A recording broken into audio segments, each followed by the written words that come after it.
各個發展商繼續積極推售新盤。金朝陽話最快會喺月底推售大坑新盤希聯，長實大圍盛世就會今個星期開售。有測量師認為市場集資成本上升，估計發展商係希望盡快賣樓套現，應付未來嘅發展。鄭俊英報導。近一兩個月，市場有大大小小嘅新盤上場，其中金朝陽最快喺今個月底推售大坑希聯。集團執行董事陳慧玲話：下星期會派發樓書。項目現時累積接獲近1000個查詢，當中內地客佔2至3成。又話標準單位意向尺價會維持喺23,000蚊至到25,000蚊。長實大圍盛世就有機會喺今個星期開售。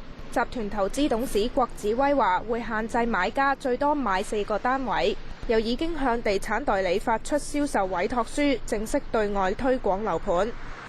有測量師認為係因為市場集資成本上升，發展商有賣樓套現嘅壓力。對他們來講，如果我在這個階段有足夠的現金的話，反而會在下一個階段，他會有更多的機會，更多的機會去在土地市場上，去拿地。我想這個也是一些開發商會適應整個全球的一個形勢，做一個調整。當然也是有一個緊縮的原因，現在因為融資難度比較大一點，利率也在上升。另外，中國海外公佈再賣出九龍塘牛津道1號1座洋房，建築面積7200幾尺，成交價1億6900萬，平均尺價23,000幾蚊。連同呢間項目今年內累積賣出3座洋房，一共涉及5億8千萬。Now 寬頻電視記者鄭俊英報導。